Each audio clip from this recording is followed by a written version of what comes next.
To an official authority, sasabihin nagsusurrender na ako. Alam ko may court order na, may arrest order na ako, kaya magsusurrender na ako.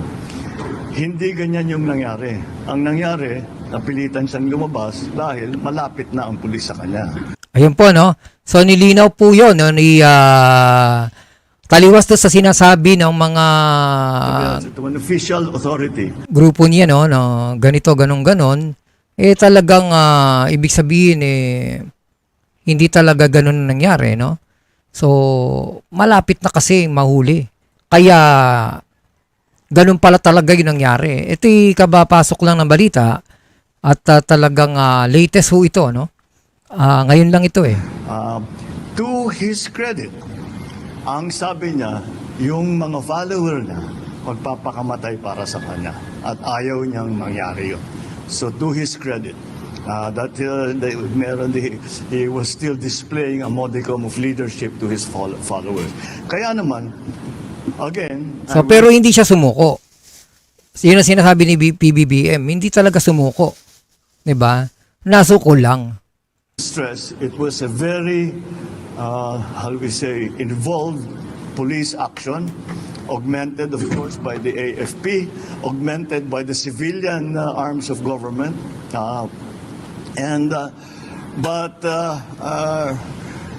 It was, once again, it was really through the efforts of what our policemen did. And once again, I stress that kung merong mang nasaktan, ay may galos lamang, may sugat lamang, no major injuries were sige, sa tulukan, sa girian. Ngunit wala namang nasaktan wala namang namatay, walang nabaril. Dahil walang ulitin ko. Lahat ng pumasok sa KOJC compound, lahat ng tao natin, ni isa doon ay may dalang baril. Wala sa kanilang may dalang baril. Dahil hindi mo na malaman kung may dalang baril, iba yung nagiging usapan. Ang instruction ko sa kanila, wala akong gustong masaktan. Hindi ko naman gustong saktan yung mga member ng KOJC. Dahil tinutulungan lang nila yung kanilang sinusundan na leader. Okay, bakit natin sila sasaktan? Ba't pa tayo magdadala ng baril? So, gano'n na lang. And so, again, this is how it should be done. You can't do this without hurting anyone. You can't do this without shooting anyone. That is what police work is meant to be. And this is police work at its best. Kaya congratulations sa lahat ng ating mga kapulisan. Palakpakan natin yung mga pulis. Yung na-involved, yung behind the scenes. Palakpakan natin sila, no? Congratulations, sa mga na-involved. Ang ating Chief PNP ay talagang all the time, araw-araw nag-report sa akin. Ayan, no? So, Chief PNP, Glenda Junito, good morning. Escalera Brothers, thank you. William Yarclao, siyempre kukunin siya dead or alive. Karina, morning po, no? So, yun po yun talagang pangyayari na kumbaga, hindi talaga kusang sumuko kasi kung talagang susuko yan, dapat yung may namatay na, dapat sumuko na siya doon. May namatay na Or, dapat hindi siya nagtago doon. Kung may concern siya, ginawa niyang human shield, no? Yung mga, niya, ayaw niya sumuko talaga Ginawa niyang human shield yung kanyang mga, yun yung mali niya Unang-una, hindi siya dapat nagtaguron. Pangalawa, dapat, nung may namatay na, sumuko na siya. Puro, hindi niya ginawa A failure, no? Nasaglit. Ayun yung failure on his part, no? Manuel Sot, good morning po, no? Sana sila Banat Bay saka mga member ni Kibuloy, hindi man sinawa kay Kibuloy. Romeo Magalong, tignan natin kung anong gagawin nila, no? Pero si si Alice Go, hindi nagalmusal 2-3 times a day. Alam mo kung paano. Ganyan din ang ginawa ni Cassandra Ong pangyayari doon sa Davao. So, it is really with some relief that I can say that at least this phase of that operation is now over, and we now leave Mr. Kibuloy to the judiciary, to the judicial system. And siyempre, babantayan natin na tama naman ang mangyayari, na lahat ng kanyang karapatan, walang masasagasaan dun sa karapatan niya, wala namang ibabaliwala sa kanyang kahilingan, kung ano man yun. But again, there is no special treatment. Although he's a very prominent person, we actually, hindi na, kung kahit na may magsabi na gawin natin special treatment, hindi namin alam gawin yun eh. We don't know what special treatment is. So we will treat him like any other arrested person, and will respect his rights, and we will go through the process. The process will be transparent.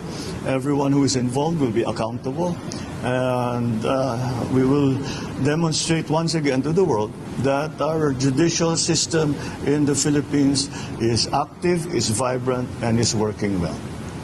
All right? Thank you. Ayan, nagpasalamat ang presidente at nakangiti. Ano? So, talaga naman ibig sabihin po ay well accomplished, no? At talaga naman po, no, na clear, very clear na hindi siya fake news. Yung sinasabi ni Torion na fake news ng hindi na naaresto ay hindi ko fake news. Yung sinasabi ni Torion kasi dati fake news, no? Kasi taliwas ito sa sinabi ng presidente, Yung sinabi ng presidente hindi talaga sumuko, di ba? Taliwas magkaiba sila ng pahayag, di ba? To an ongoing interview with President Marcos. Let's listen in. Sabi to an official authority, sasabihin nagsusurrender na ako. Alam ko may court order na, may arrest order na ako, kaya magsusurrender na ako. Hindi ganyan yung nangyari. Ang nangyari, napilitan siyang lumabas dahil malapit na ang pulis sa kanya. To his credit, Hindi talaga siya sumuko. Malapit na Ang sabi naman ni Toron, appeal to everyone who have been providing fake news that fake he news daw. arrested Sabi nito, is fake not news. true. Please be guided that he voluntarily surrendered. Hindi nga siya nag-voluntary. courts of the law. Sabi ng presidente, hindi. Sa tingin na din namin, hindi voluntary kasi kung may namatay na, doon nga siya nagtago, ginawa nga niyang shield yung mga human shield yung Di ba? Good morning po. Thank you, Joel, yun, sila Banat Bay. Very good po job sa ating kabisahan, no? Especially Torre. Yan, no?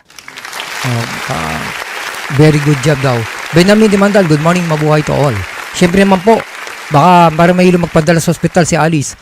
Mamaya mahihilo yan. At mag-CR muna yan. Si Alice Go po ay mag-CR. Then, after niya mag-CR, pupunta siya sa may pangalawang cubicle at kukunin niya yung gamot at iinumin niya po, no? Dahil walang laman yung tiyan niya, mag-activate po yung gamot at babagsak po ang kanyang sugar at ang kanyang blood pressure at dadalhin ho siya sa ospital. Ganyan po ang gagawin ni Alice Go mamaya. Abangan ho natin. De joke lang. Yun yung kasi yun yung sinasabi ng ating mga rito Marami silang nalalaman, Meron pa siyang nalalaman ng mga libro-libro, no? Ano yung libro-libro na yan? Baka mamaya, di-deliver ng libro, sa loob pala ng libro, ay may nakalagay na pala doon na di ba? Titignan natin din yan, no? At, appeal to the emotion ngayon, Mahilig mag-appeal. Ito naman yung tipong to, appeal to the emotion. Si Dramatic Queen, Dramatic Queen naman ang style nito ni Alice Go, Paawa effect. Manuel So, dapat kasuhan yung sabi patayin si Torre. Ganun ba? May nagsabi ba nun? Dapat nakumpiska cellphone niya, baka mayroon makukuha ebidensya doon kung sino nakakausap niya. Oo, lahat naman yan. Saludo ko sa iyo, Gerald Torre. And of course, kabibigay, mabuhay ang Pilipinas. Manuel So. Pag nasa hospital na siya, naghanap siya ng bintana para makatakas o kaya banyo, kukuha siya ng pagpapatay na gawa niya. Uwi ng tubig, gripo Hindi naman siguro magpapakamatay. Willie Mike Lau. PB Alastre, kasi naman yung sinasabi ng ibang vlogger, ano naman yung sinasabi? Di ba? So, si Alice Go nasa Senate na siya ngayon at huhusgahan na ho siya doon. Kailangan magsalita na siya ng At yun po ang ating mga ulat ngayon. Nagsalita na ang presidente at nilinaw niya po na si Pastor Kibuloy ay hindi sumuko kung hindi nasukol. So tama ho tayo, no? Hindi talaga to susuko. Kaso nga lang, napilitan siya kasi ano na siya sukol na no? Ayun naman to si naka-bullet vest, no? Nang pumunta dito sa Senate hearing, no? At nilaglag nga niya itong yung lawyer ito. Kakilala niya daw pala to. So mamaya marami tayong malalaman sa hearing na to. At si Pastor Kibuloy, no? Naabangan din natin, syempre iharap din siya sa media. Mga alas 10 may press conference alas 10 din. So tignan natin, no, kung matuloy yung press conference ngayong alas 10 ng umaga sa PNP, no? Meron din O nga pala, nakalimutan ko na makalimutan. Meron po, no, na gano'n, na ano rito. So, ayan, asan na ba tayo? Nawala ako, Nawala ang aking Ano ba yun? Anong nangyari Anong nangyari dito? Bakit naubos yung ko? Naubos yung ko? Na parang nagbura lahat. Na ko guys, nadali yata yung channel ko.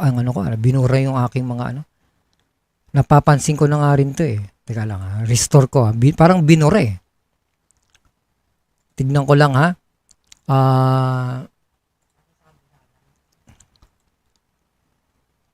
Teka open ko to.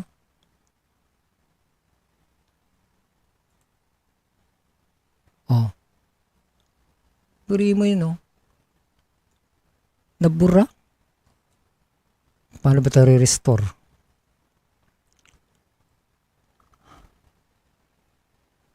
Okay. Alright, ni-restore natin ulit. Okay. Pagkatapos ay lang natin, ni-restore natin. Saan na ba tayo? Na-restore lahat na. Sige. Alright, okay. So, yun na po muna, Yun po muna yung aking ibabalita sa ngayon. Nililaw lang ng ating presidente na hindi talaga sumuko kung hindi nasukol, So, tama din yung ating talagang nasukol. Hindi talaga sumuko. Liz Man, thank you for the political will, President, Pogi, yes sir, si Pogi dito. Reynaldo Patricio, sabi ni Kibuloy, pinahinto niya ang lindol, pero hindi niya mapahinto ang paghanap sa kanya. Oo nga Huwag na nating insultuin yung tao. Nakadapa nakaano na siya Kumbaga, bigyan natin siya ng respeto bilang pastor, respeto natin sila. Kahit sino pa man yan, respeto natin, kapwa natin Pilipino rin yan. Ang hindi ko lang talaga itong sila Topacio, at saka si David. Yan ang hindi ko maatim Tsaka itong si Alice Go na kumandidato pang pagka-mayor. Talagang para sa akin, dapat capital punishment Kulang pa nga ang capital punishment. Dapat yan maging i-empleo sa lahat ng buong mundo na ang Pilipinas ay hindi pwedeng babuyin, ang ating national security. Nasukol na ang choice but to voluntarily give up himself. Bali arrest. Pwede, yes. Napuwersa siya. So, yun lang po muna at maraming salamat sa inyo pagsabaybay. Paki-like and share, guys, itong ating latest, na ulat, na mga pangyayari. At mamaya iuulat ko, na kung paano dalhin si Alice Go sa ospital, sa mando ng kanyang mga kamoting lawyer. Tingnan natin. Kasi, di ba? Sino ba lawyer na ngayon? At hindi naman siguro, si Alice Go ba lawyer, hindi naman pala si Topacio, So, siguro hindi naman niya gagawin yon. Hindi naman yata si Topacio ang niya. So, siguro lalaban sila. Siguro, ewan ko, hindi ko alam ang mangyayari. Tignan natin sa mga isasagot nitong Alice Go na ito, Sa ngayon, pasalamat muna ako sa inyong lahat sa inyong walang sawang pagtangkilik sa channel natin. Maraming salamat sa inyo at I love you all. Pagpalain kayo ng Panginoon Diyos.